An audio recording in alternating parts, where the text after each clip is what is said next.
If I can get up in the chair, I'm stuck by the back. Mayor, I had meetings with all the council members regarding, of course, I met with you and Mr. Trail several months ago, regarding, Everybody here, Larry? you can't hear me back there? Now we can. Oh, okay. I'm trying to talk a little louder. Anyway, regarding, some things that we're trying to, work with council on and the, policies and practices that we've had in place regarding the way we conduct workshops and meetings in the past. And you may recall a couple of years ago, Mr. Sowell reminded council that the council meetings and the workshops in particular were for staff and council to go through all the agenda items that were going to be addressed during the normal council meetings.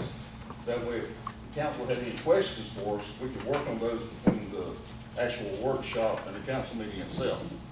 Now, having said that, we're not trying to smother any input from the community. That is not going to do this at all. There's always opportunity for every citizens group to come and share their opinions at the regular council meetings during what we call citizens input, or in the event there might be a public hearing, you can also express your opinions there. Now, in the past few months, we've had some very controversial issues, i.e. the sign ordinance in the commercial downtown area. Just to remind council where we are with that, we've had input from citizens at 2 meetings that I can recall off the top of my head, workshops and or council meetings. And we've had 4 committee meetings, 2 of which were with the committee that you assigned, that group of people. And then there was an ad hoc committee that was formed by the business committee, and we had 2 meetings with those 2 groups together. Having said that, I think that we have come to a pretty good consensus on where everyone is, with the respect from each group on that ordinance. And Mr. Crowe will go over that with us a little bit later this afternoon. But that said, we can try to get back to our normal procedures for conducting council meetings. Okay, Larry, thank you very much. Yes, we're gonna start out with our discussion items. Discussion of amended contract with the ESG operations. Gary? As you may recall, about a year ago, well, November would be about a year ago, we went through the process of right sourcing city government and trying to put things back in the private sector that could be done better in the private sector, i.e. Wastewater treatment plant operations, water well production well operations, and things of that nature. In an effort to reduce the size of government and to have a more efficiently run department. That contract with ESG, Mr. Dan Grissell and Scott Murphy are here from that company this afternoon. I see Tommy Coker and Chanel Hewlin are here with them also. They have done an absolutely outstanding job of operating our wastewater treatment plant and our water wells. As a matter of fact, they saved us a substantial amount of money, and I look forward to November 1st when they're going to present us a rather, hopefully a nice check. I mean, a really nice check. Anyway, we look further expanding that opportunity to partner with ESG in our water and wastewater collection distribution system. What does that mean? Well, we have the water wells that we store the water in, and the distribution system sends all the water to the homes and businesses throughout the city. Likewise, we have the collection system for the wastewater, and the pipes that all run all the way out through the city take all that wastewater back to the treatment plant. So it seemed like a natural partnership to partner with them and let them assume those responsibilities as well. They've made us a proposal. We have a copy of the contract. On the first blush, it looks like they're going to be able to save us at least $60,000 on the operation of the collection and distribution system. But the real savings will come when we get to the treatment plant. Right now, when we have heavy rains, our normal flows at the treatment plant go from, what, 3 or 4 million gallons a day? Yeah, 4 million. 4 million? They can shoot up to as much as 8 and even higher. We're permitted for 8 million gallons a day. So what we're expecting from ESG is that we'll be able to reduce that inflow and infiltration and utilize their engineering staff and get economies of scale to reduce the cost of operating that department as well. So this request is for city council authorized city manager to enter into an amended contract with ESG to include the collection distribution system. And it's about, I don't have the numbers here, $1 million increase a year to $3.something million, $3.3 million a year. And that's the request from staff. And I have a legal question. I'm very satisfied with the services you all are providing, that I understand. But can we amend a contract like that with such a big item without doing another request for a proposal? I think that's a really good question. I saw the contract today, and I started thinking about that. I think that's something we need to look into, make sure that we're gonna be able to do that without another RFQ being submitted. I did not look at that issue, but I think we do need to look at that issue, make sure that we can do that without putting out another proposal. And I'll get that done by the end of the week. That would be good. So I guess we'll have to table that on the call meeting tonight. Yes. Well, council can do it pending. Contingent on the fact that if it's not necessary, then we can go forward. So we could vote at the call meeting to do it if it is not a legal meeting. Okay? I might add also that the county passed this Tuesday night, they approved it, and the county attorney is also reviewing the contract as well. Okay, no further questions? We'll move on to item 2, discussion of renewal of recycling collection site contract. Danny Taylor. Yes, Ricky Howard. Ricky is under the weather this evening. This is the annual contract that we do with Ms. Tabor. She runs our recycling collection sites around the city. It's a $53,000 a year contract and some change. And this is just the annual renewal of that contract. We do have a 30-day termination clause in the contract, so that in the event that solid waste may or may not be outsourced also, then we'll have 30 days to terminate that contract. And she's also aware of this. Where's that salary come out of? Enterprise funds? The solid waste.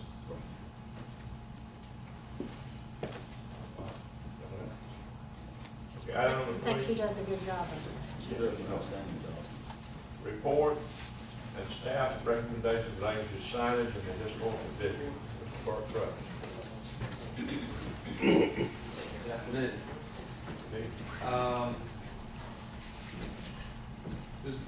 We were asked by council to meet with the different groups that were involved, and as Mr. Reiner has spoken, we did meet with them through time and had some citizen input through council. And we did end up writing a report with some recommendations in it. I think you have it in your packet. But basically, the desire of the staff is to just consider the request for business in the district, preservation of the historic district, and the overall business friendly environment of Tifton. And we did look at 2 different portions of the sign ordinance. We looked at the first portion, which was a request or to look at the possibility of using some form of allowance for what used to be called temporary signs, mainly banners and what would be a stick type or a political type signage. That was the other type. That was the first part, and I'll go over it first, then we'll move into the second part. It was proposed that the historic preservation manual be, this is what staff came up with, that the historic preservation manual be amended to remove the reference of temporary signage, which would bring it to uniformity with the LDC. The LDC currently, we do not have temporary signage. All signage falls in a category with a maximum amount for each lot, according to lot size. It was also proposed that the HPC manual be amended to allow for 1 banner, not to exceed 24 square feet in size, as a type of signage within the commercial zone. That's the CD, the NC, and the GB zone of the historic district. It was also proposed to allow up to 5 political type or stick type signs in the same zone, not to exceed 10 square feet in signage total area. And that is, if you add them together, 10 square feet. Both of these issues would count toward the total square footage allowed by the LDC for a given lot toward that business, and would only be allowed if the allotted square footage was available for the lot. There would be no consideration given for additional signage other than what is currently in the HPC guidelines in any residential zone, which would include R8, R10, R12, R14, R20, MR, and RP. This action would help to hold the residential portion of the historic district intact and preserve this portion of our city. It's also noted that the current signage allowance would help to remain intact as far as Chapter 7 of the LDC goes. It's also determined that the properties that met the criteria for changing from residential use to commercial use could do so by rezoning. And the reason for saying that is that once you're in the historic district, you can't opt out of the historic district. So you would like to be able to have an option, though, if you were needed to change zone to rezone, which everybody has. Let's see. A property, however, does not have an option to leave historic districts. This is a determination of staff that all signage should be regulated in relation to the City of Tifton zoning map in order to allow for some changes in zoning characteristics and land uses within the current zones within the city as we grow and change. And there was some input from both sides, and I wanted to review that real quick on that point and then move on to the next point. I'm sorry for so long, but it's been a long process, so there's a little bit of information.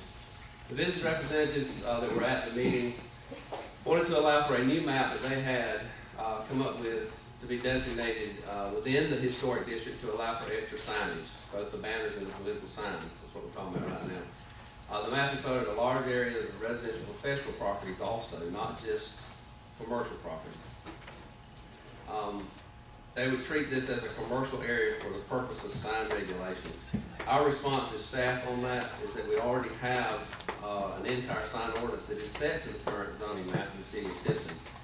The reason for setting the signage to that specific criteria is to allow signage in the designated commercial areas while limiting signage in the residential areas, because most people don't want signs all around their houses. Since this map also presented also included several areas of residential special zoning that also contain some private residences. That is in place as a buffer between the residential and commercial zone. And lastly, our comprehensive development plan for the city of Tifton, part of that is to try to keep Tiff Avenue from 12th Street down to 4th Street residential in nature. And right now it's residential professional. It would not be possible, therefore, to present a sign map area that would be implementable. I mean, it doesn't apply according to the comprehensive plan. Representatives of the historical community wanted to limit signage as much as possible, while understanding that there may be some need for adjustments within the commercial parcel zones, i.e. CD, NC, and GB. There's also concerns with the use of banners on the fronts of houses that are historical in nature that might obscure the aesthetic or the architectural aesthetics of the building themselves, the historical buildings themselves. The response and input from staff on that, from their side, was that the banners could be regulated within the HPC as far as location in relation to where they were placed, as are all other signs within the historic district through the HPC. Banners would be permitted by the HPC depending upon the design and placement. That is, not to obscure those specific things that needed to be seen, architectural significance. And that if the applicant was not satisfied, then they too have a means of appeal, which is to bring it to council for a request. So that gives an option for that. The final input is that there's some discussion related to the presence of both banners and small sticker political type signs in the city of Tifton. And that we did find that in the historical past, there had been both banners and stick type signs seen. We have pictures of old city of Tifton. It's very common to see during the back of sale season to see a banner that was hung over a mercantile type business saying, you know, we have a welcome tobacco farmers, or whatever the case may be. So they were used in the past, as were stick signs. It's not uncommon to see, you know, seamstress work done here or something in some of the older, pictures that we have of downtown. But this is the current recommendation on this particular point from staff, and it is a recommendation that this be accepted as written. Staff determined that it's a fair compromise and would create a more positive business environment while still protecting the integrity of the historic district. The proposal will not significantly change the LDC and would be enforceable by staff, which is a very important point. If I can't enforce it, then it's kind of becomes a free-for-all. So it would keep our plans future on track for development while preventing sprawl within the intact historical communities. The second proposal that was brought up or that was discussed is the topic of direct versus indirect lighting of signage within the historic district. Historically, the only lighting allowed in the historic district at all is, according to the guidelines, is indirect lighting. However, there was a request to see about direct lighting, which is split into two different types. First would be the possibility of using some channel lights, that's no full face, but using lights that are actually within a sign that is actually built out of channels. So in other words, it's only lighting the letters of the sign, not backlighting the whole sign. The other one was also the introduction of small LEDs, less than 6 square feet, into the historic district. Both types of signage would be allowed, or would be recommended to be allowed on a case-by-case basis as decided by the HPC. Any direct lit sign, i.e. channel or LED, would only be considered appropriate in the commercial zone areas, CD, NC, and GB of the Historic Preservation Commission District. Consideration should be given to each applicant in relation to the location of the properties involved in the application as to its proximity to the residential area. Again, no backlight or direct lit signage of any type should be allowed in the residential zones, R8, R10, R12, R14, R20, MR, and RP. There was input from both sides. Business representatives again wanted to use their map for signage, which did include a large portion of residential professional, which did have homes in the area. The response to that by staff is that the same basic response that we had before. We already have a zoning map that controls signage as a whole, and our recommendation is to stick with that, and the comprehensive plan also to stick with that. There was also some concerns from the business representatives related to the review of applications by the Historic Preservation Commission. The determination of staff is that the signage of this type of historic should be reviewed on a case-by-case basis, which is the way that the historic manual is set up anyway. No case relates to another case, it's case-by-case. The representatives of the historic community were against any type of direct lighting signage in the district, but did convey that there was some LED lighting already in the district, but only in the commercialized zone sections where use of said lighting had been allowed in the past, but where those commercial zones have been commercial for an extended period.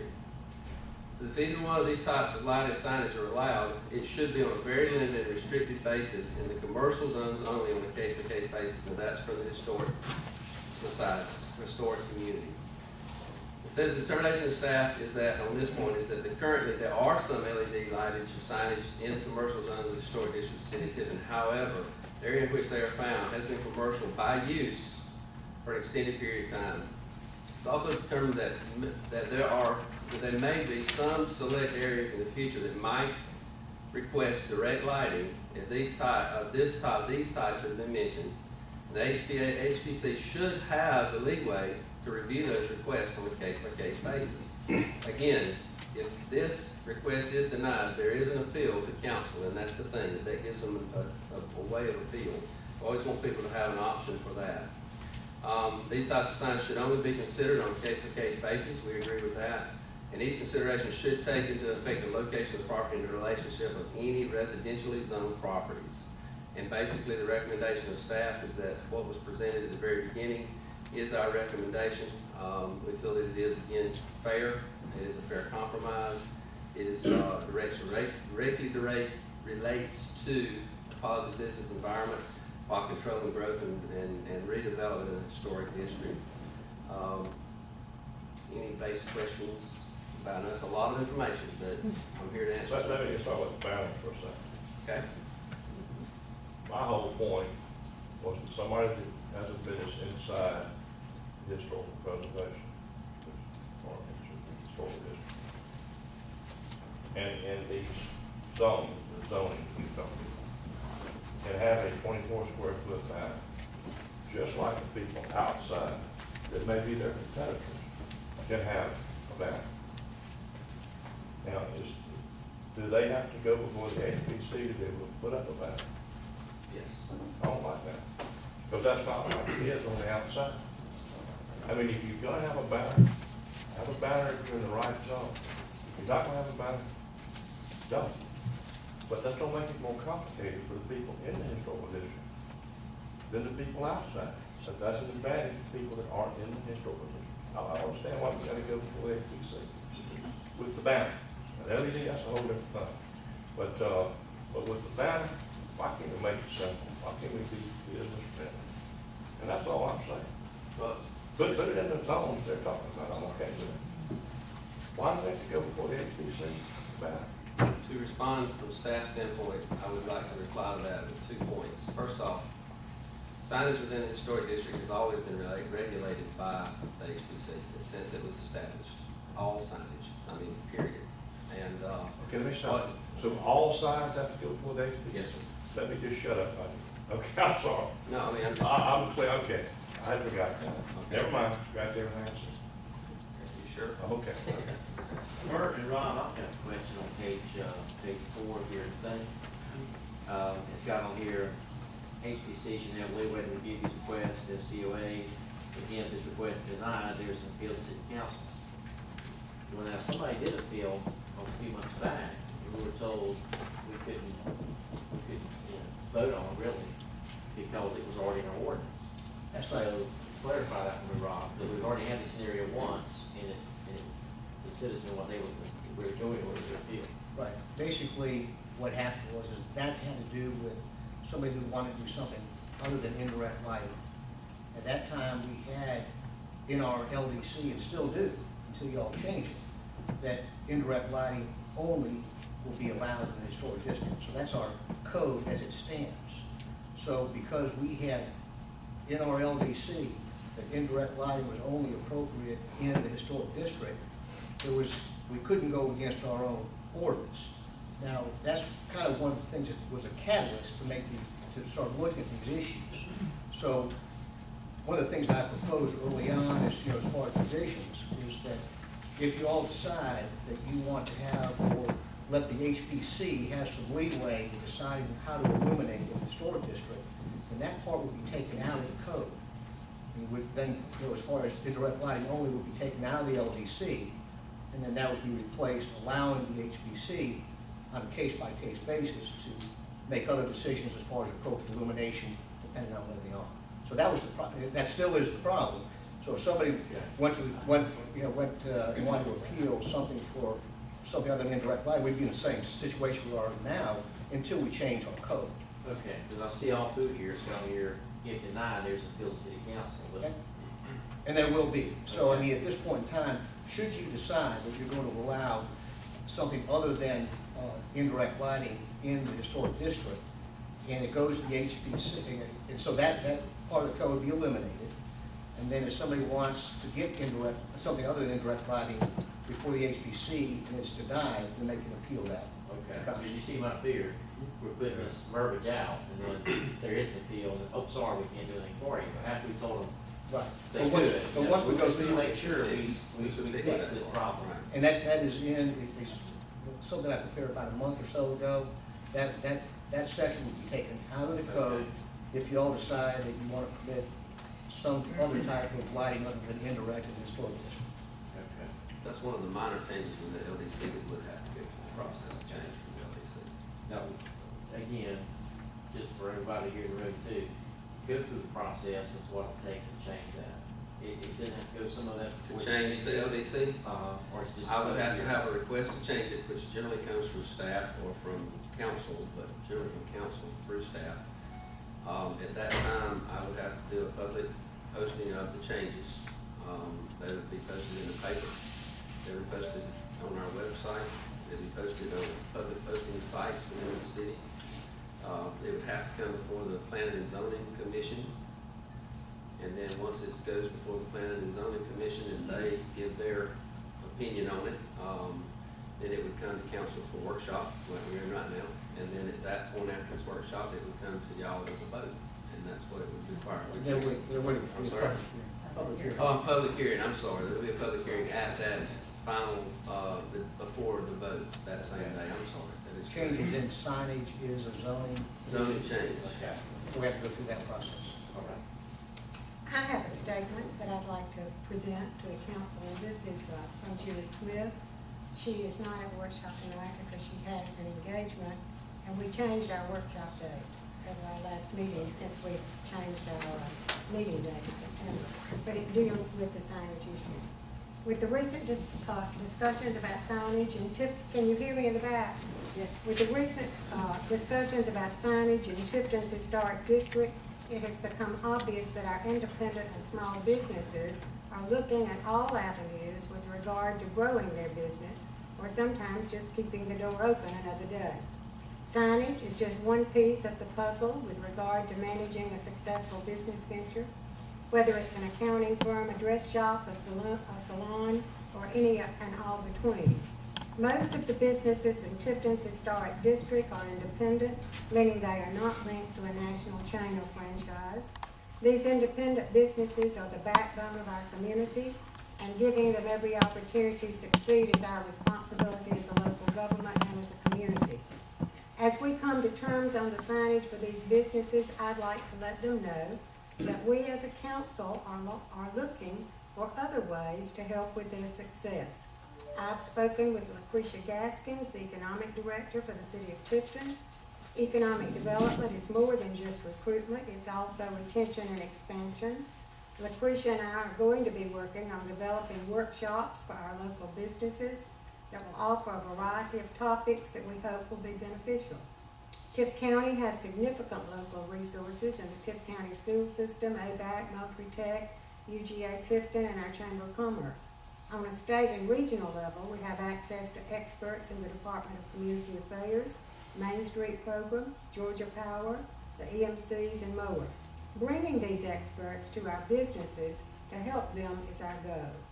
In the coming weeks, local businesses will be polled to determine what time is best to attend class, what topics they'd like to see, from using Facebook marketing to branding to creating attractive storefronts, using effective advertising, and the list goes on. To what challenges they are facing on a day-to-day basis. Our goal is to offer these workshops at a convenient time at little or no cost. While each class might not be ideal for each business, our hope is to provide numerous options for businesses to choose from so that they receive maximum benefit and measurable results. If you have an idea for a class or a speaker, please call Julie Smith, and her email and phone number is given. So I told Julie I would read this tonight for the benefit of mainly the audience. Well, if that's gonna be sanctioned by the city council, or is that just something you want to do? This is what she wants to do. So we would have to sanction that and appoint somebody to head that. Is that the only way we do that? I don't know. I have to think. But if she wants to go out and do it, I have no problem. Yes, we can, have we appointed. But everything is good for the community is good for me. I am business oriented, and I think it's the city. At our committee meetings, I understand what you said about this workshop being for us to discuss things. But at the last committee meeting we attended, I think you suggested that one spokesperson for the business community might want to speak. Is that in order or not in order? It's really up to council, and I think that, I mean, you made it plain, it needed to be just maybe one. Mariana, that would be Okay. fine with me. I'm just, The procedures have not been well defined lately, okay. so I'll leave that up to council. Well, I would like to suggest that one person, if there is one person, and Kim, your name was mentioned at the last meeting I went to, if they wanted to say something, they'd be allowed 5 minutes. Just one person.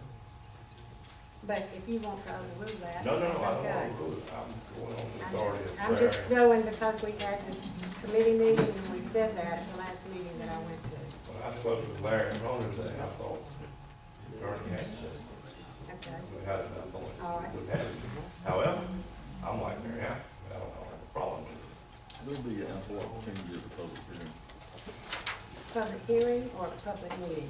Public hearing, this has all the, Okay. excuse me, it all has to go through the planning and zoning. Okay, And right. then there'll be a hearing Okay. prior to the vote. All right. Well, Mary, you could have took a vote. No, you can't vote. Okay. Well, advertised. then at the public hearing, Yeah. okay? You want to take a vote when we get the public hearing? But we're not having a public hearing tonight. This is after it goes to planning and Wait a zoning. minute, we're having a, We're having a meeting, we're having a call. called meeting, but we're not having a public hearing. So during our call meetings, we can't say. Mayor, I think that, as Bert explained the process, there will be a public hearing prior Yeah. to the adoption of the ordinance, at which time anybody can get up and speak. Okay. That's true, that's at the regular meeting. That's correct. We'll have a public hearing prior to the regular called meeting next month. And we were gonna have a call meeting tonight. So that, yes. Well, that's right, there won't be enough time. Well, you cannot add an item to a call meeting agenda, Mayor. Can't legally add it. Right. Okay. So just for a timeline, Bert, your recommendations are being given to us and they will be given at the September meeting. And when will it go to planning and zoning? If, at that time, my understanding would be that anything, see, it's gonna require some LDC changes and some, even if it is the way you want to go. I mean, if you Right. decide that on your own, that it's the way you want to go, then it's gonna require some changes in the land development code. It's gonna decide some changes within the guidelines of the HPC. Right. Which both of those would have to, by reference in the LDC, go through planning and zoning, which means you're still talking about, before the final vote would be October. I mean, there's no way to get it any sooner than October because of the way that you have to go through the process. We're now to a point where we've made a recommendation to you as council from staff. And now it's time for you to decide that's the direction we'll go or some other direction. And then we will proceed accordingly because then the attorney will draw up changes and we'll model, check the changes and go through the process and send it right on down the line back to you. At which time we correct the whole problem, actually.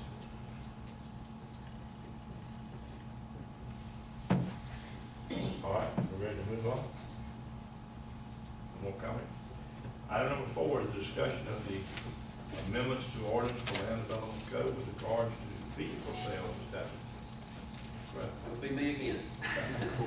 We received a request to look into the possibility of the fact that as it is written currently, the land development code says that there must be 100-foot separation between property line and property line between a auto sales lot and a residential zone. And we were asked to look at that and see if that's still feasible, or was that a carryover situation or whatever. Well, current LDC was a provision to prevent both noise and light pollution by business in the residential zone. That was the reason for it originally. The LDC actually has those provisions now written into it. Originally, that was put into the old code so that there wouldn't be that interference. And I know Ms. Keith can see it was a big thing for you to get the light and the sound into control, which we did in a different place in the LDC. The requirements of the auto sales lot would be considered that a certain distance from a residential zone is no longer needed due to the fact that we have those other things regulated within the LDC already. So in other words, if you were to put one, and it happened to, but we now have buffer zones that are able to put in, I mean, that's required. Fencing is required. There can be no directed light. There can be no, as the word we like to use now, light pollution into the residential or to a non-residential neighbor. It's not allowed. Sound is not allowed anymore. I mean, you have to keep that within the boundaries of that. So it's already covered under the LDC in another section. And with that being said, the situation of it is that, our recommendation from staff is that it would be approved to strike that portion, strike and omit that section from the minimum setback in the residential zoning district for vehicle sales establishment. Tell me where that is in the land development code. Give me some chapters Which and section, numbers. that would be section 4.03.18, I think it's B, to be actual. B is a boy. Boy, yes, sir, small B. Okay, and the staff would recommend that. That we would strike that from Right. there. Yes. Okay. Was that discussed at the HPC meeting? We didn't discuss it at HPC because it doesn't really affect HPC. It was discussed in the planning and zoning commission. Okay. What did they say? Theirs was no conclusion on it. They did not vote on it. Okay. They had questions on both sides. There was not a consensus. As you know, from parliamentary procedures, you have to have a first and a second to be able to vote on a position. They never could get a first or a second on either position for or against. So what they did is said, we have no, How many people were there? It died for lack of a there second. were 4 of the 5 members were there. And there was discussion for about an hour and a half on it. So, Should, before we vote on it, should we let this go back to HBC, let them know that this is in place? Not HBC. Planning and zoning, not HBC, but P and Z. I'm sorry, the HBC on my brain. Planning and zoning, yes. I think that's a good idea, Bart. They have some ownership. My staff recommendation is to approve it, but then, you know, their concerns, and it was both sides. It wasn't just one side or the other. Just to let you know, their concerns were more of a situation of, they wanted to be business friendly. They wanted to also protect residential areas at the same time from any kind of encroachment. My recommendation, whatever it's worth from the staff standpoint, would be to allow this, but only as a first step of what our next step is when we're looking at our zoning. And as y'all know, from when we did the LDC, we had several map changes that we did. That's right. Well, we've got those map changes done now. Y'all just approved that for us last July. Now what we'd like to do is start to look at our buffer zones between our commercial and our residential, where we have those few spots that do butt up, and start to see about rezoning some of those properties and putting in a buffer zone of, say, neighborhood commercial. So we don't have these problems coming up, and where we actually have for lack of a better word to put, a controllable environment for business, and then not to encroach into residential, because you can have a house in the NC, but it just makes it open. And that's the long-term plan. So with that being said, even if you change this, our plan, or don't change this, our plan is to try to look at those buffer zones, i.e. 82, you know, it's always been GB straight into the residential. A couple on Fifth Avenue, they're the same way. We'd like to put in a buffer zone like we have in some areas already. We've got the corridors established. Now it's time to fix the borders of the corridors so we don't get that overlap into the residential.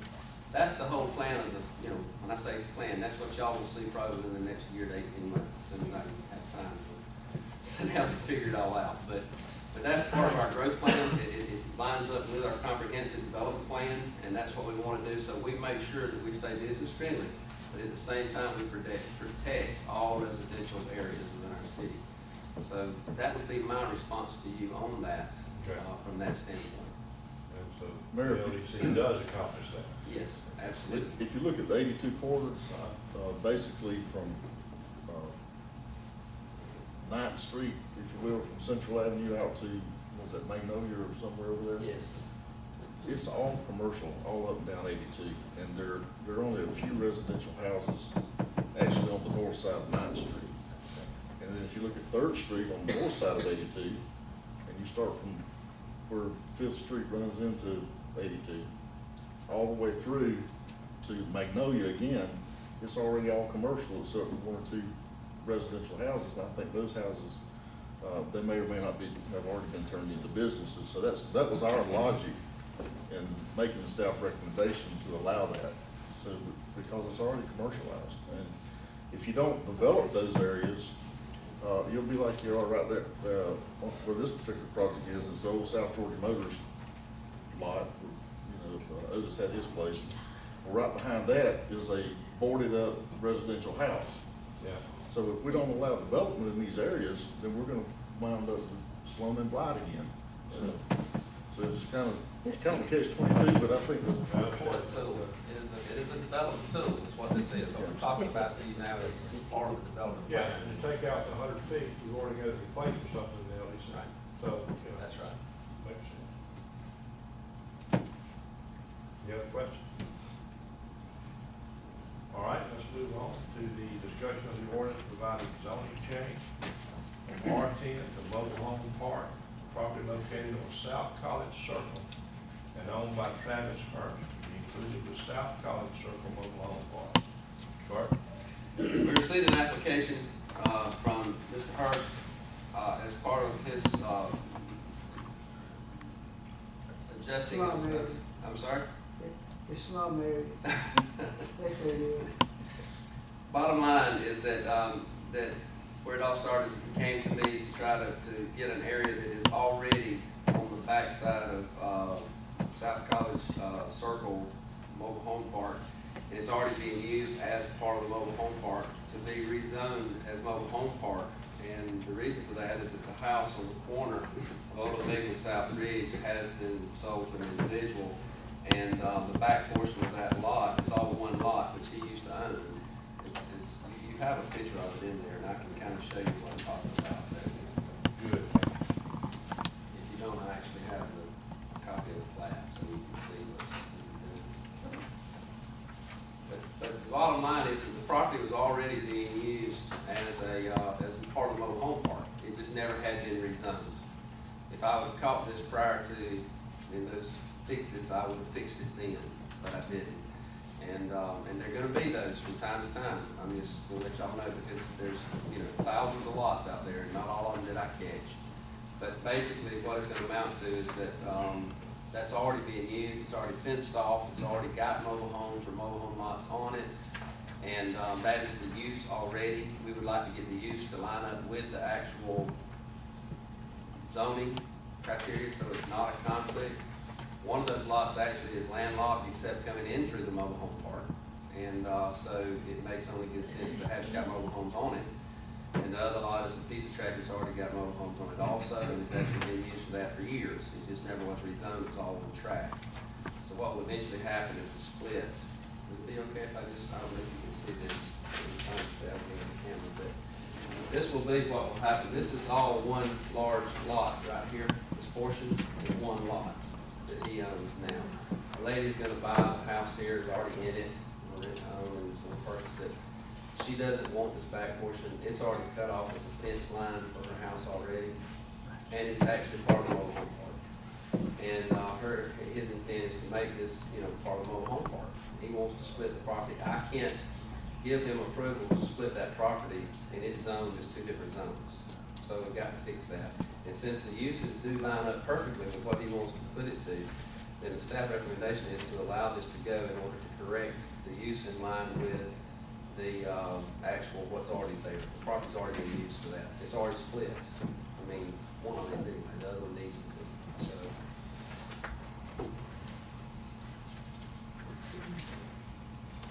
Okay, any questions? Yes, sir. This house you're talking about on the corner of the ridge, it's a big white house. And the back, if you've never been in Travis Park, well, she's talking about putting, he gonna put 2 trailers in this little big space, about big as this room. See, that's what, and that's the only thing the only problem I got with it. It's just too small. I mean, we can rezone it. I mean, actually, it needs, it's probably, we can rezone it. But if we rezone it, if we let you rezone it, you'll be back next year. Because it's just not enough room there.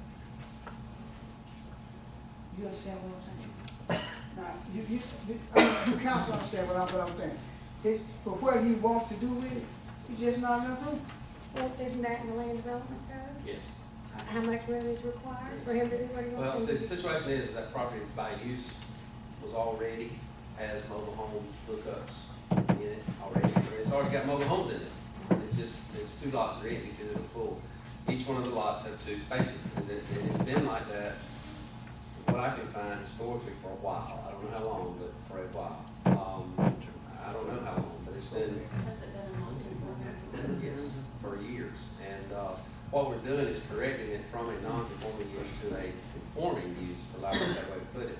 And keep in mind that just because something, the LDC says you're supposed to have a half-acre lot and so much setback and all that, that's for new development. If it's already been there and the use has already been there and it's established, I can't change that unless it's completely done away with and shut down. If the trailer park was shut down for up to a year, and then at the end of that year, then they couldn't go back and put it like it was. They'd have to correct it to the standard, and that applies across the board for everybody. And the reason for that is so that a business doesn't shut down and then immediately we go in and say you can't put that same business back. And that's just a courtesy thing within the LDC that we all know is necessary and is required. I mean, that's actually a state requirement, to be perfectly honest with you. They'd be allowed to have 12 months to go back in at the same type of business. I.e., if you got a trailer, let's say if you had a non-conforming use for a car lot that we just talked about, and it closed down, and it wasn't closed down for 6 months, and somebody wanted to open another car lot there, I would have to allow them, even though it's still a non-conforming use. Okay, so I'm saying they have to be there over 12 months. I'd have to say, look, you're gonna have to pay that standard. And that's where the line's drawn in the sand. It's a fair and equitable thing, that's correct, that's what he tells me. So, and I do understand your concerns, but the concerns of that are a carryover from the past. It's already there. I mean, it's there already. And I don't know that you'd have a legal standing to go and tell him that he couldn't. I think those same laws apply. You should have a tenant that look, you can't put trailers back where you could have had. Trailers already got 2 there, and you have spaces for 2 more. You know, I mean, I'm saying. I'm saying, we can't feel this is just, we just put things where you want to go. Let's just move on. Yeah. Okay, we're gonna go ahead, item number 6, discussion of amendment to the alcohol ordinance. We were handed out this paper that was. Yeah, so that's just a little, couple of little tweaks in that, because as we moved along with the ordinance, a couple of the pages changed. Having us up to date, information. After we had the last workshop regarding this, staff met with and invited all of the alcohol licensees, I believe there were 78. We invited them to a meeting that we held on Monday. We had 8 folks turn out. It was a time of the day at 2:30 in the afternoon. We tried to make it as good a time for everyone as we could. There were only 1 or 2 questions. We reviewed, what we were doing within this sheet.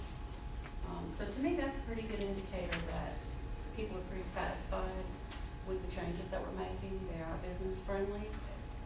I did get a call from the new manager of Applebee's, and I went to see him yesterday and met with him and reviewed the changes. He said that he would understand. So they're very pleased with it as well. So are there any specific questions that you all have? I know we've gone over this a few times. Ms. Champa's concerns have been addressed. And satisfied. And satisfied. I believe the catering issues have been pretty well satisfied, at least as far as the process goes. They still have to have that permit, but that's in keeping with state code. The happy hour has gone away. They all we're trying to make them understand that they're going to have to comply with state code, and they all have to get a state license, so they have their regulations. I've also given them a website that they can go to just in case they don't have their regulations. So I don't think, I think we're really good to go on all of these requested changes. There was one, the amenity permit was one issue we did look into some more, and I would like to recommend that we move forward with that. That is a permit that offers a non-eating establishment a complimentary opportunity to provide complimentary beer or wine, and to someplace like a salon or a nail shop. And I think that we might want to be specific as to what a non-eating establishment is, if we can, just so that we don't have any problem areas that come up. If we can't do that, we might want to reconsider that. Well, where is the complimentary section still in it? It is, it's the very last section. Page 6. Amenity card. So if you want to look at that, it's my intent to bring this to council in September 9th for you to consider. Okay. Well, I want the public to thank you for sending the letter out and inviting all of the alcohol license holders to the meeting. I think we always need to have input from the folks involved, and thank you for addressing some of the changes that Mr. Cowart suggested, and we wish that it were easier to read such a document. Yeah, 59 pages. Will you still It's on do my that? computer printer and I can't get it on. Yeah, I know it. Must be we don't know Latin, Rob. But, are you still gonna do like a cover letter, like kind of a Reader's Digest of the requirements, so they've got to, We're going to put some bullets together with a disclaimer on it. easy reading. Yes. With a disclaimer that you must read the old. Yes, and if it's possible that a few months down the road, I would say, you know, we might possibly bring it back 6 months down the road, if we can turn a good portion of this language into a more user-friendly format. That's the next thing that we're going to be looking at. Thank you, Rob. You're welcome. Yeah, open communication. All right, discussion of amendments to the alcohol, that's what we just did. Resolution providing for alcohol beverage license for the quality and located at level 14 road. Yes, sir. We did background check for Mr. Ball and, his manager, Pamela Sims.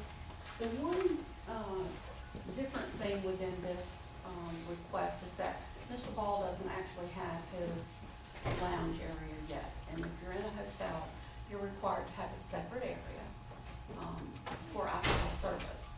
He does have an area in mind. I went and visited with him, looked to see what he had, and it is a totally separate space that is required, but it's not set up at all yet. So he wants to wait and see if he actually gets the license before he puts any money into it. So my recommendation to you all is that it's approved contingent on the changes he makes within that area. We won't require him to pay for it until he's got it all taken care of. Sounds good. The second one is for the new Wing Masters. They're currently located out on South 41. They're moving up to 309 South Tiff, where Club 100 used to be. The old new voices. Yes, we're the only, and I don't know if any of you all have ever eaten there, but they have the best chicken wings. I have heard they have some good hot ones. But they're moving up. Pamela Ferguson, we ran a background check on her. There was nothing relative concern us, and so staff is recommending approval. Okay. We're not. Tifton Magnolia Properties has submitted an enterprise zone application to you all. That's for property located at 121 Central Avenue. That is where Uniquely Yours and all of that is. That's right. He is going to turn that into 16 upscale apartment buildings. Right now, that property is valued at about $450,000, and we anticipate the assessment to be somewhere around $750 when he's through. Mr. Hopper will be getting a tax abatement on that. He will get tax abatements. It's all listed in there. It's total abatements of about $33,000 over a 10-year period. Just a 10. Yes, sir. And it reduces through that period. Some of those abatements are a one-time abatement, and then it's 5 years at one rate and then starts to reduce. It'll be a real asset. Is he gonna put a second story on it? I'm not, Change the structure. I don't know, sir. He would have to apply. He's gonna have to apply to HPC anyway, Yeah. if he hasn't already. Thank you, Rona. Yes, sir. Item number 10 is the resolution providing for the Department of Transportation LD funding. We had an increase this year. See, I don't think I had anything to do with it, something to do with the formula, and how they calculate all the stuff. But staff recommended 3 projects this year. One of them was to pave Beach Street down by, on the south side of Curtis Packing, the dirt street crossover just down to Billy Ray's place. That's dirt street right now. As you know, we started a program several years ago to get rid of all the dirt streets in that corporate limits. This is one of them. The other project is, the Central Avenue between 28th and 26th and 28th Street, where Dr. Gorman wrote us that email the other day. About the grass road. That's in your district, I know it is. and it's about. And I rode by to see it. It's pretty bad. What's happened is the base is failed on that, it was failed because of groundwater, so we got to go behind the curve and put in, field drains to get the water out of the base of the road. And then we'll backfill it and resurface it. It's about $70-something thousand estimate on that. The other one is in 44th Street, the culverts going under that road up there are eroding the pipes and it's washed out all the way up to the edge of the asphalt basically. So we need to fix that, and we have to match 30% match. The match on this is $50,000 and some change, but it's about $200,000 worth of income or grant money when you consider the match. So $195,000. I think it's a grant. 167. 167,000. Okay, $167,000. Budgeted $195,000. I knew it was something like that. Anyway, that's the staff recommendation to use the LMIG money this year. As soon as we get this submitted, we should get a check in about 4 weeks. And then we can get started. Good job.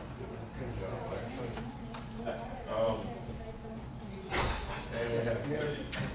And we have, I don't want to go reverse, but I need to mention one other thing on the alcohol ordinance. No, you can't help it. Please, I talked with Chief Downey, and section 6-135 talks about obstruction of view of interior premises and lighting the premises. Chief Downey does not believe that that is necessary. I think there's a lot of establishments now that 6-135 of the proposed alcohol ordinance. But you want to just tell them what your thoughts are about that? Sure, it's it's practically enforced. Give me a second.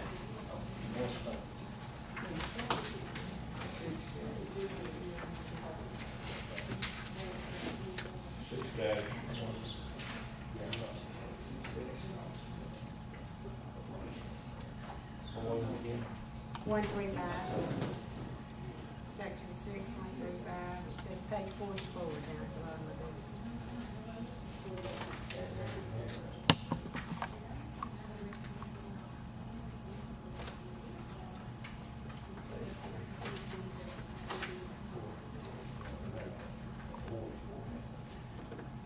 okay.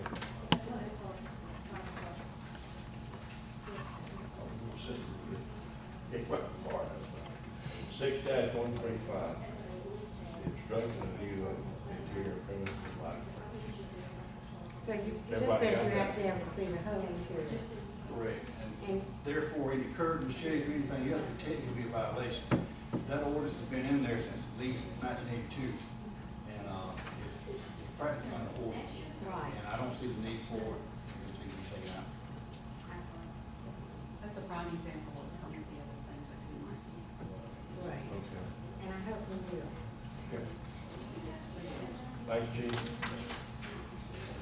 Now we'll move to the Senator and City Manager update. Up to date, y'all are now up to date. All right, Leanne Drive, remember we did that sewer project on the northwest side of town, all the Squire Brown subdivision area. Well, all the rain, when you put in sewer lines, you put in gravel bed under the sewer lines, and with all this rain we've had, it has managed to get into the ground, and it goes up and it comes down, and before you know it, you got a dip in the road. But we had to go in there and make a repair on that. 75% complete. All we're waiting on now is some dry weather and some asphalt. Lead and copper testing, ESG staff will be, You skip city net. Skip City Net. oh my Don't skip goodness. city net. City And net. please don't do that, but, I was trying to forget it. the whole community's been trying. Okay. Last Friday, remember, council authorized me to the staff renegotiate the loan for that. We did renegotiate the loan. We got a 3.25% APR for a 5-year period. It saved the city about $3 million in interest. Thank you, Ms. Love. And city net debt, instead of being paid off in 20 years, we paid off, if we go strictly by the amortization schedule, in 5 years, it's $1,333,000 a year annual payment. But if you'll recall from the meeting, the goal of staff and council last time when y'all approved this was to have this debt retired within 24 to 36 months, utilizing $4.5 million of SPOS funds that was approved by the voters to retire that debt. How much of that comes out of our? $350,000 a year.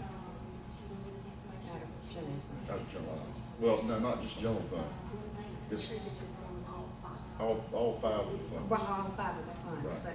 but aside from SPOS, it comes Right. from, right? Comes from the city. Not SPOS. Anyhow, that's a big lick. Okay? Can we do that? I mean, Yes, we can do that. situation we're in, We can do do take it. a picture of that. Yes. No, it's not out of general It's funds. not It's just out of general fund. the enterprise funds too. It's All split funds. almost all five funds. It's just not SPOS funds. No,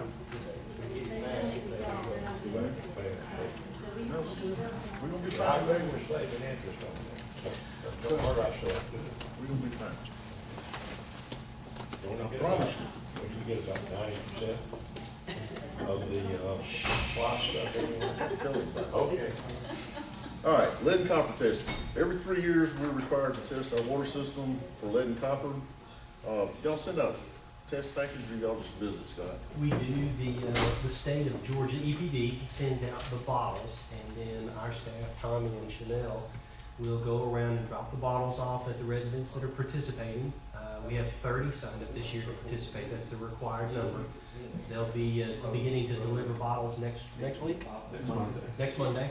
And then those bottles will be collected, we'll come back around and collect those, and we'll send them up to the state where they'll be tested. They'll send the results back to us in about 90 days. Are those people selected by random? No, ma'am, they're not. What happens is, since the lead and copper testing has been put into effect by Congress, it's going on about 20 years now, the city, some time ago, had to send in a list of houses that potentially had both lead and copper fittings and pipes. So it really won't even apply to newer residences. Right. Consequently, we don't test. If you have a house built after about 84, we don't test those. Those are expected to be a composite piping. So this will be older homes, and this is a measurement of the ability of the water, of heavy metals to leach from the piping into the drinking water. Traditionally, in Tifton, and in South Georgia in particular, that's not an issue. We have very excellent quality drinking water that comes out of an aquifer that has very good qualities to it. Other parts of the state, it's an entirely different matter. You can go to Middle Georgia and North Georgia, and this is always a very challenging test for them. Would you say that most of these are in the historical district where you have really old homes? There's a portion of them that are in the historical district. The rest of them, what happens is the Scattered. Yeah, the state wants a distribution that represents Gotcha. your entire utility. Okay. So, for the general public and those of you who may or may not be watching this on the Grapevine or Mediacom or Plantel, if you see these guys running around out here in the ESG vans and vehicles, they're gonna be testing for that. Just want to make public aware of it. RFP for solid waste management, as you know, we've sent those out. We did receive the RFPs back. We're in the process right now of evaluating all of the RFPs. As a matter of fact, we have a meeting at 10 a.m. in the morning to further crunch the numbers and see if we can get everything so we can compare apples and oranges. You may also have seen the ad in the newspaper that city sold surplus property. We have some lots on South Central that's in the general business district.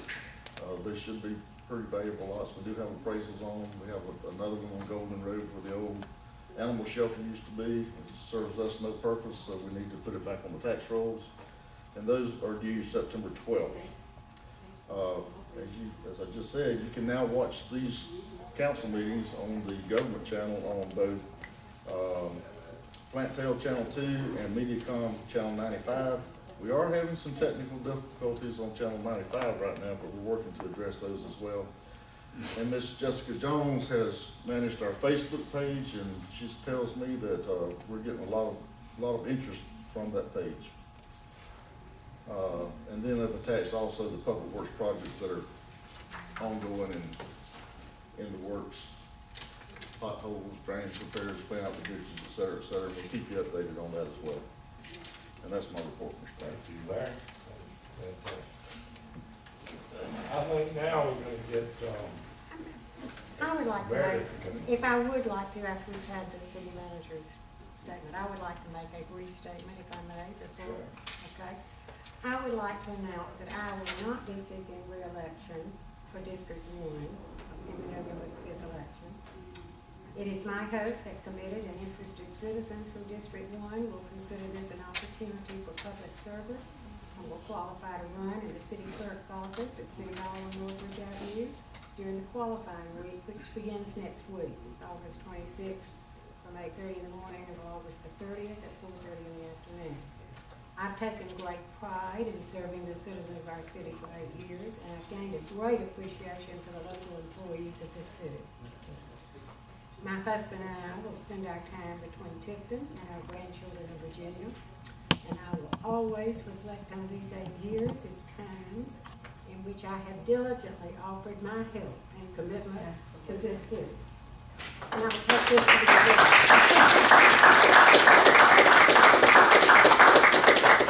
Well, I just couldn't talk you out of it. You couldn't talk me out of it. Thank you, Mayor. But I'm here until December. Okay, Mr. Mayor. You've done a powerful city, this commission and council. Well, I do my homework. That's the main thing I do. Mayor, Did I not do Mary one run for her? that's strictly. You could do that, Jamie. You could do that. That's strictly up to you. But your term is not up yet. You have to resign your position, and then you have to requalify. And the reason I did this is tonight is that I wanted it in the paper so that people can be considering it, because next week is the holiday week. Is Latasha here? She's not, so I will run this by the Gazette. I can fax it to you. Oh, I'd like to do Next that. week. That'd be good. Thank you very much. I'll give you one. Can I have Mike. one? You got an extra? I made 4. What are you gonna do, plagiarize? You can borrow it, Jamie. I think she said it quite well. I'm not gonna make changes. I think you missed my point. I was asking you to really use that for your resignation. Oh. Was that a suggestion? No, it was not a suggestion. It You was a might joke. be cured before I get them. Probably will. We have an executive session. Okay. Ms. Meredith Littleton has traveled all the way from Atlanta this evening to bring us up to speed on where we are as far as our FY 2012 audit. As you know, we had to, well, I won't steal their thunder. Lois, you want to go ahead and make a few comments here? Yes, and we have the annual audit agenda and the presentation that Meredith will be speaking from, and the actual fiscal year 12 audit for each one of you. Please read.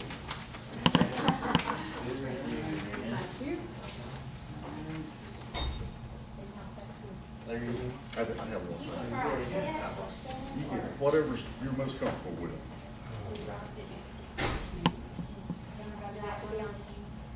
Unfortunately, yes. But I'm sure that you'll make a great presentation. And you look great. You didn't speak coming out here, did you?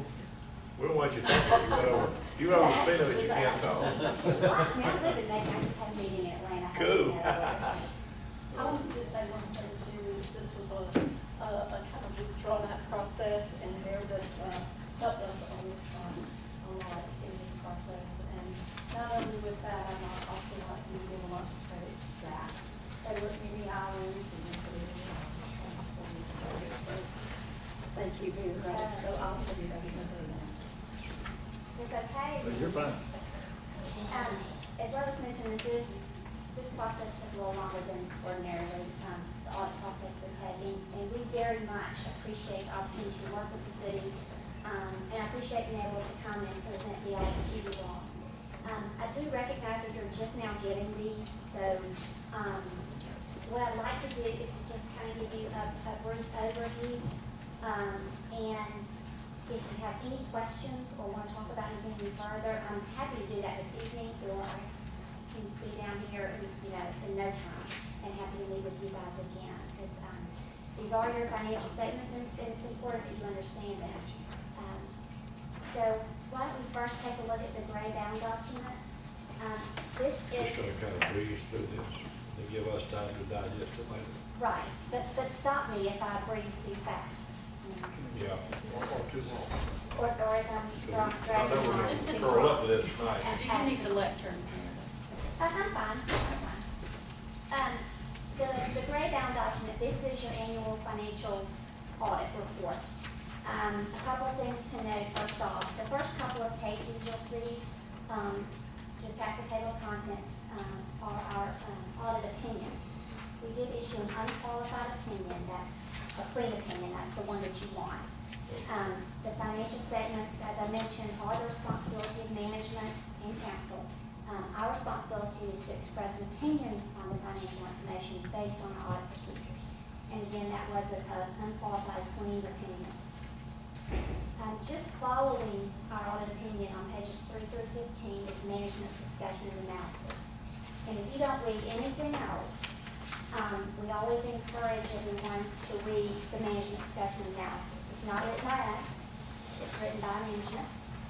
We do make sure that the information in there is consistent with the financial statement, but it gives a really good overview of the financial activities of the city for the year. Written by who? I believe it's written by Our us. management, By- our city management. Yes, yes, not by us. All right. But it gives a really good overview of the financial activity for the year, and it gives some information as far as variances and so forth. Following management discussion analysis is where we get into the actual financial statements themselves. There are certain financial statements that are here because they're required to be under governmental auditing standards, but they may not, because of their summary form, may not be relevant per se to you all.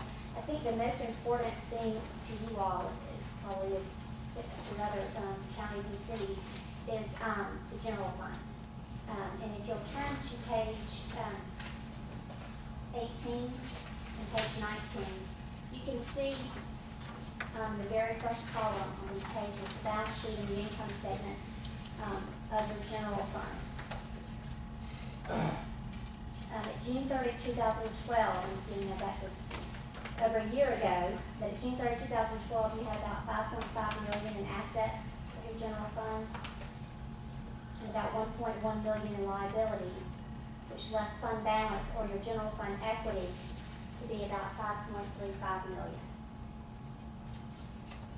And for the year, you actually had an increase in your equity. The following page is your income statement that shows your revenues and your expenditures.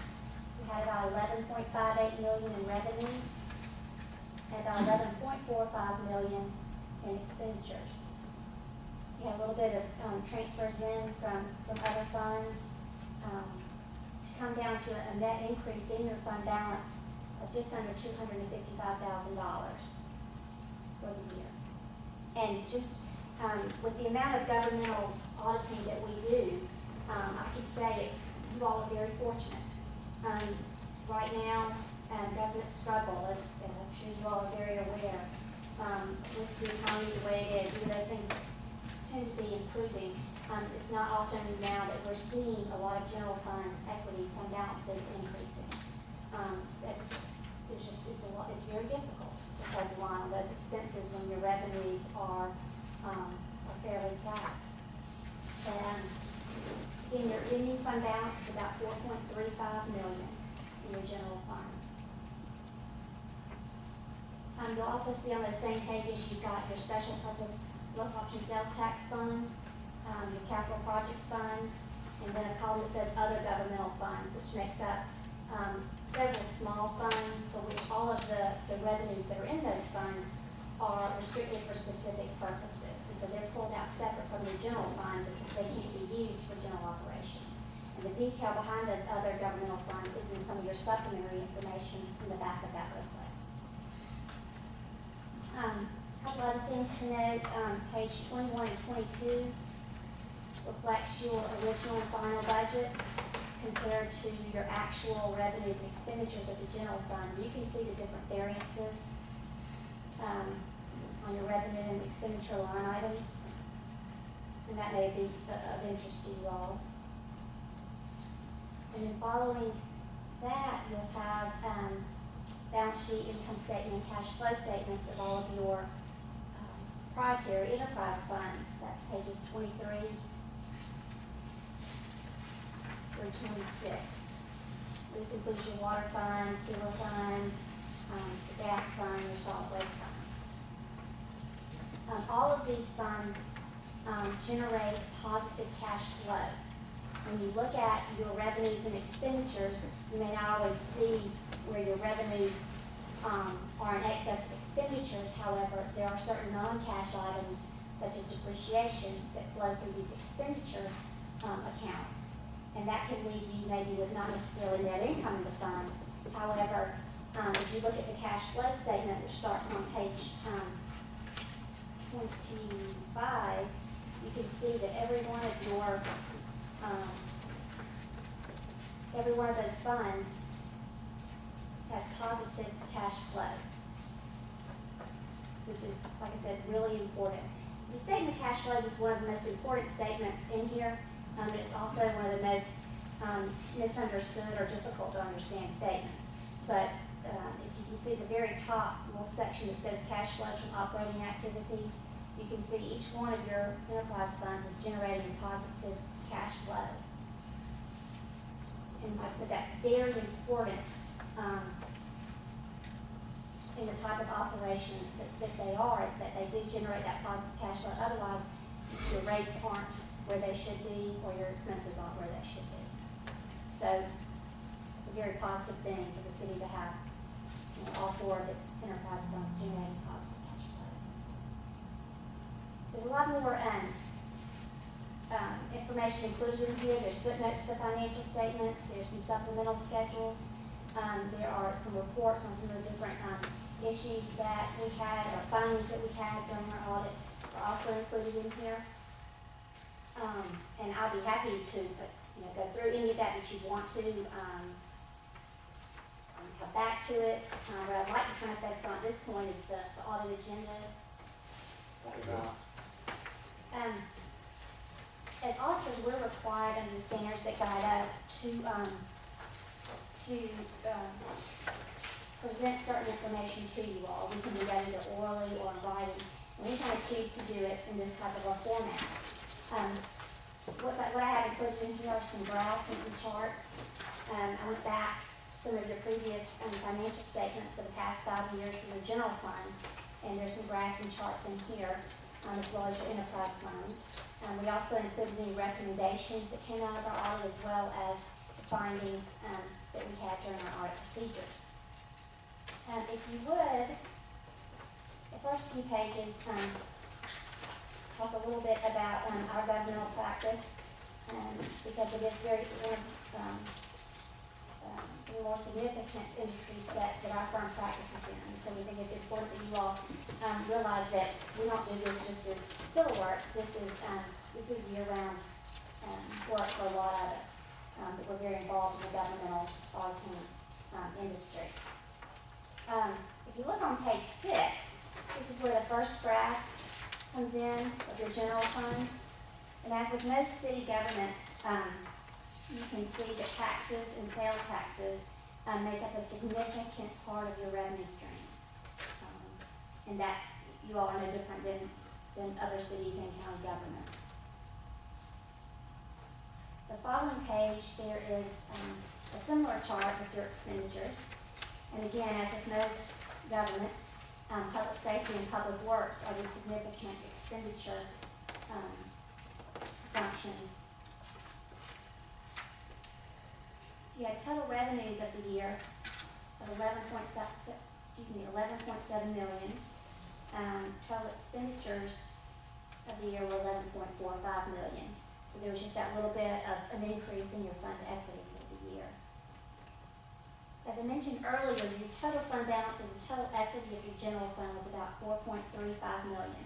And one thing that's really important to understand is that that fund equity of 4.35 million does not necessarily mean cash on hand available to spend. Fund equity or fund balance is the difference between your assets and liabilities. Only a portion of that is cash. At June 30th, you had about 2.85 million in cash and about $235,000 in investments. The general fund incurs expenditures of about $950,000 a month. So if you look at your fund balance, which is about 4.35 million, and your monthly expenditures of about 950,000, you've got somewhere between 4 and 5 months of equity on hand. That's really important at June 30th because you all are starting to get very lean at June 30th, meaning your property tax collections, which are the biggest source of revenue, they're not going to start coming in until November. So whatever you've got in fund balance at June 30th pretty much has to carry you through until November. So when you look at the June date and November date, you know, we're talking 4 or 5 months in there. So you all did have, you know, the equity there to get you through, obviously, since we're a year from that point now, but to get you through till you started collecting the majority of your revenues.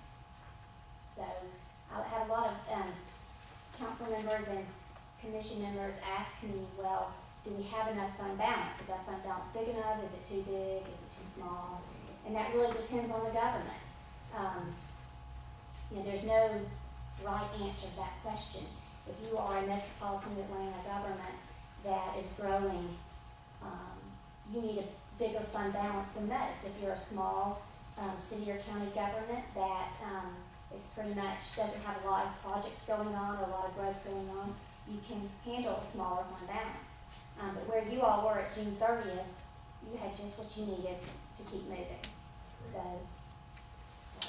that was good. Again, that was over a year ago, but just so you all knew, you did have what you need at June 30th. The following page is there's some additional charts of fund balance history for the past 5 years of your general fund. And then following that, we have for each of the enterprise funds, a 5-year history of your revenues and your expenditures, just so that you can kind of gauge where you were, where you've been, and where you are now.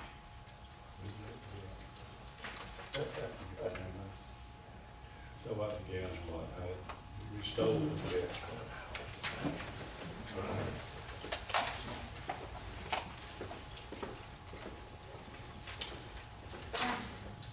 And following these charts is where we get into some of the information that we're required as auditors to communicate to you all. And this is things like there are certain estimates that are included in the financial statements, things like estimated closure and post-closure care costs, estimated allowances for uncollectible accounts. There are estimates used in the process that we have as part of our audit process, looked at those estimates and feel that they were as they should be. We didn't see any problems with any estimates that were being used in the process. Other information that we're required to communicate, things such as there were audit adjustments that we did have to make during the audit process. I know when Lois came in and spent some time before we actually came back in to do the audit, the majority of those adjustments she took care of. We didn't have too many after she had come in and kind of cleaned everything up. We did have a number of prior period adjustments, meaning we went back and had to restate some of the beginning of year balances for some transactions and items that were not handled in accordance with Joint Accepted Accounting Principles and government auditing standards. And there is a list of those that's included in here. The What page is that? That actually are included.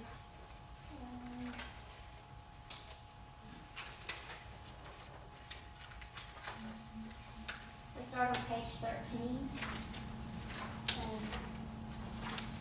Actually, the best place to see these in kind of a summary format is in the grade document. In the footnotes, we have the details of the numbers of those, beginning on page 59. Okay. For instance, these were things like inventory. There was inventory that was on the books of several of the enterprise funds that was obsolete. This was of no use. And that was kind of a known fact. And General Accepted Accounting Principles require that be written off at the time that the obsolescence is identified. So that was taken care of. You all are part of the GNA 1998 GNA lease pool. The 98 GNA lease pool was set up differently than the 1990 GNA lease pool. The 98 lease pool was the way GMA set it up was that, whatever amount that you all committed to using, which I think was four million something, can't remember. Anyway, once that you committed to using it, that money went into an account in your name. And when you want to use it, you almost like borrow from yourselves. So that amount is on your books now in a separate fund as an investment. And you borrow from yourselves, and as you pay it back, the investment goes back up. And you, anyway, that was not handled correctly, so correct that. But the detail of all that is included in the financial statements. We've also included in here just some recommendations, just some general things that we think might improve overall operations and efficiencies of financial processes. And those are also included in our agenda as well. And I think Lois has looked over all of these, and I think probably a lot of them are in process of being handled or have already been handled. And again, I do realize this is a lot of information that you all at once, and you haven't had an opportunity to look through and think about any questions you may have. So I am more than happy to either come back if there's something you want to talk about further or explain further, or if you think of questions, please don't hesitate to call me.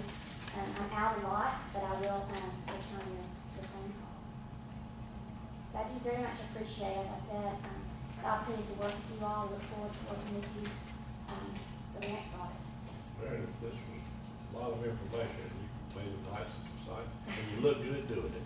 Well, thank you. That's the most important thing, you know. Well, you know, I'm wondering if we just need to think about rescheduling or to come back after we had a chance to read it and study it and give it to the press. And Well, it's important for you all to be able to make really good decisions. To understand, and I do know this is old information. And the 2013 audit will be, I assure you, will be done before the state deadline of December 31st. So it will be done much quicker.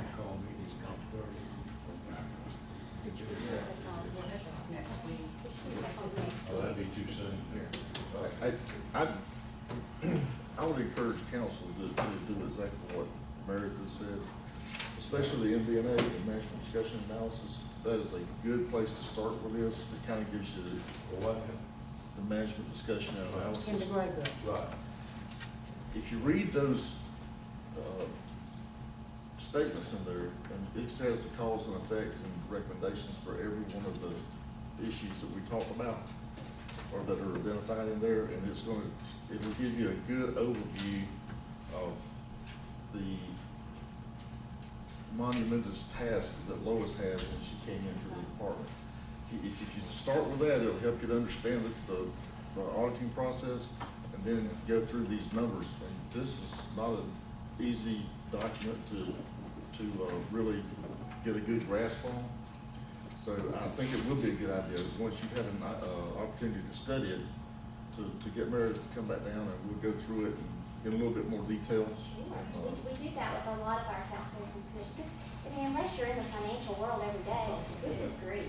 I mean, I recognize that. So, please don't hesitate. I will say at first blush, it's more user-friendly looking. than Yeah, what we've seen. it is. Meredith, I don't know if you've noticed, but there's two people with halos behind their heads here. That's one and that's one.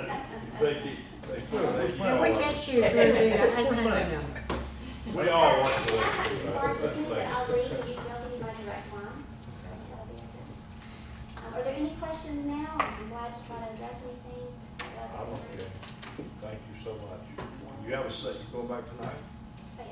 Have a safe trip. I don't know what We'll try. weather. My father had a car accident this morning, my daughter had one this afternoon, so I'm going to try hard to be careful on the way home. Yes, okay. Not that, thank you. Okay, we're gonna move on now. Well, let's see. We're gonna table the call. I guess we gotta go into it, table. We need an executive session. But I think we can go Well, forward with that that's now. how it's number 12 first, because we don't have enough information, so we have to do it. So let's- No, sir. If it's okay with the council. if Oh, you that's would right, we're gonna go ahead and do it continue. Approve So contingent let's go upon ahead and, legal review. anybody take a quick little break? I don't know. Anybody need to take a break? Okay. Everybody okay? my nephew. Okay, all right, well, we're gonna go ahead and start with the call meeting. Item number 12, resolution providing for amendment to contract with the ESG Operations Incorporated for operation and maintenance of the water and wastewater collection and distribution system. I move that we provide that amendment contingent the Rob research on the RFP. Second. I've got a motion, I've got a second. Any further discussion? Seeing none, all in favor, signify by saying aye, raise your right hand. Aye, that's unanimous, Ms. Rowland.